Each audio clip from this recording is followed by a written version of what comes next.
Bonjour, bienvenue sur ma chaîne YouTube. Aujourd'hui, j'ai la chance d'accueillir Elisabeth, qui était ma collègue en formation pour devenir praticien en hypnose. Et c'est surtout une de mes patientes qui va aujourd'hui vous expliquer et vous faire partager son propre témoignage quant à l'hypnose, notamment comment elle y est venue, pourquoi elle y est venue et quelles étaient les réticences.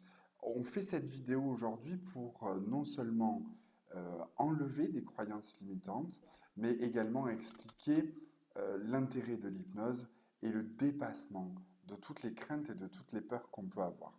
Bonjour Elisabeth, Bonjour Gaël. comment tu vas? Merci. Ça va, merci. Et toi? Ça va, ça va.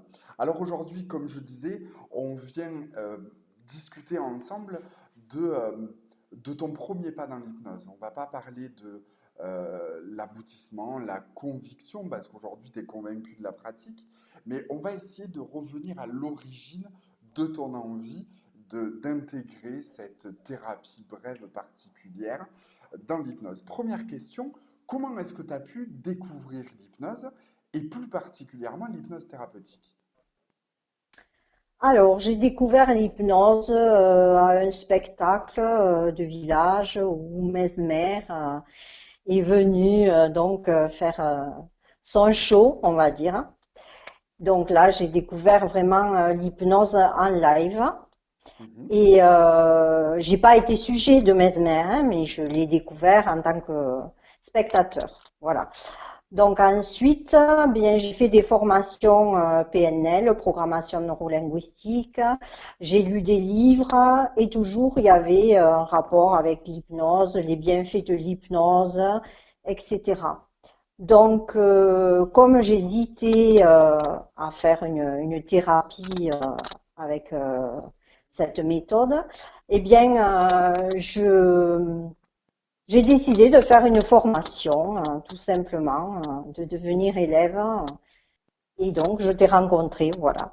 Et nous avons Alors, juste suivi pour, ce parcours ensemble. tout à fait, juste pour revenir à ce que tu disais, la PNL, la programmation neurolinguistique, est un outil que les thérapeutes utilisent, que ce soit par l'hypnose ou les coachs de vie ou les coachs en développement personnel vont avoir recours à la PNL.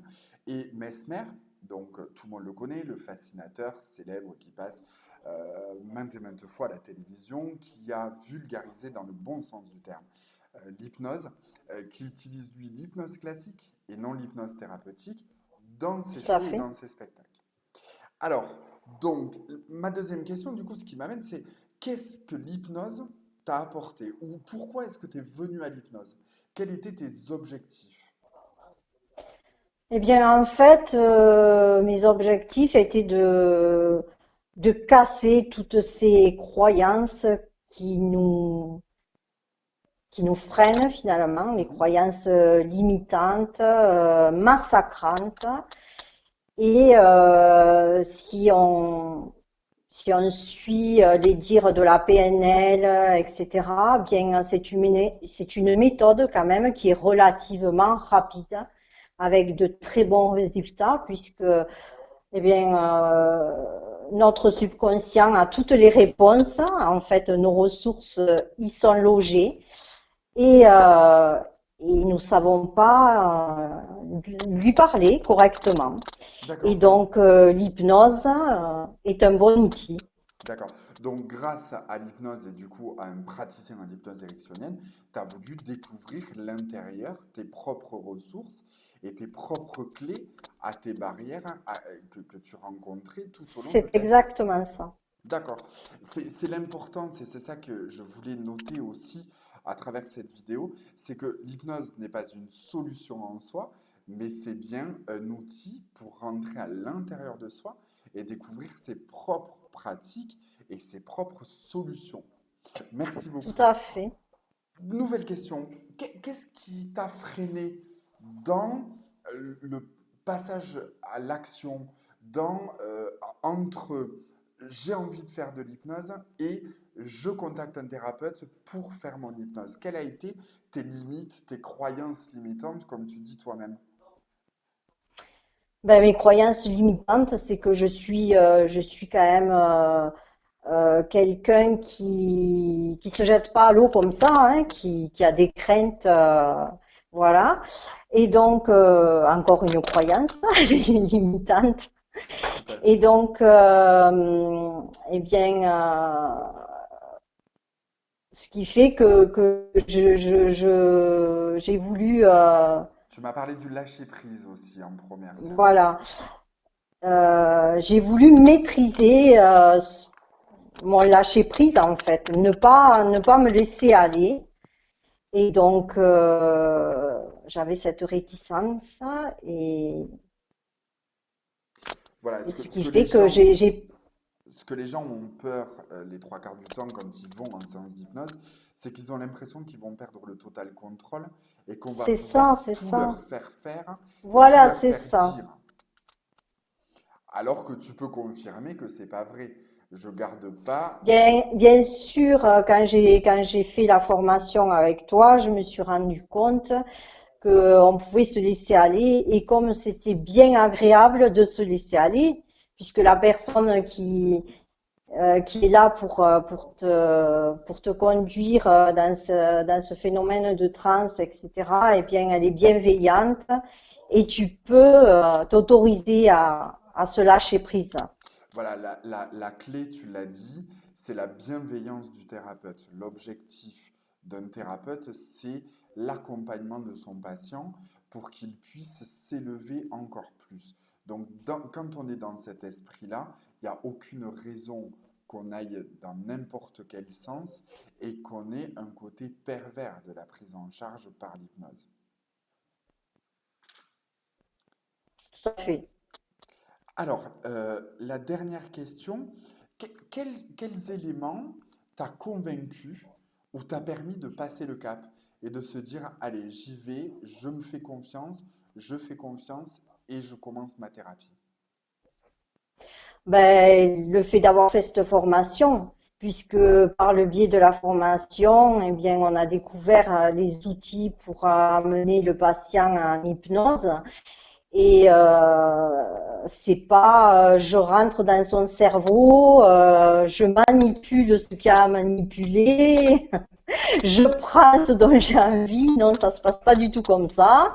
Il y a certes un lâcher prise de la part du sujet, mais ensuite il y a quand même un contrôle. On est là, on est dans un semi-sommeil, j'ai envie de dire, mais on entend tout.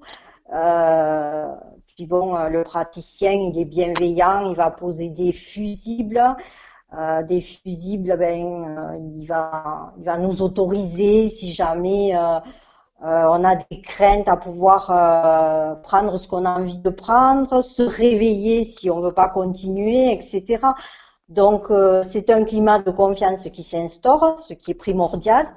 Et puis à partir de là, eh ben, il faut vraiment se relaxer, accepter de lâcher prise et se laisser aller. C'est tellement agréable et on arrive vraiment à aller jusqu'aux portes de nos ressources et vraiment de prendre celles qui sont vitales pour nous et de pouvoir progresser, de pouvoir vraiment ouvrir des barrières et s'offrir vraiment de beaux objectifs, ce qui était au départ Voilà, c'est ça le qui est sujet important. de notre consultation. C'est important, encore une fois, tu reviens dessus, je réappuie dessus. La confiance en son thérapeute est fondamentale. C'est C'est sûr. essentiel. Euh, C'est c'est- les clés. voilà, moi je m'envoie des fleurs aujourd'hui parce que bah, ça fait du bien aussi au moral de se dire que nos sujets nous font confiance, mais c'est vrai que je ne serai pas le bon thérapeute pour quelqu'un qui n'a pas confiance en moi et je serai le bon thérapeute pour quelqu'un qui a confiance en moi. C'est au sujet qui est acteur de sa propre thérapie qui doit se confier au thérapeute dont il fait confiance. Elisabeth, je te remercie beaucoup. Alors, je suis désolé pour la connexion qui a des soucis. Elisabeth est en Espagne, donc à cause du C'est confinement exactement actuel, ça. c'est difficile d'arriver à avoir une condition optimale de la vidéo, mais c'était important pour moi de la voir sur ma chaîne YouTube et d'en discuter. On se retrouvera très bientôt, Elisabeth, en réel. On fera des petites vidéos de démonstration pour profiter encore de toi et de tes capacités et de tes connaissances. Merci beaucoup, Elisabeth. Je t'embrasse très très fort de là où tu es et on te fait tous un énorme bisou.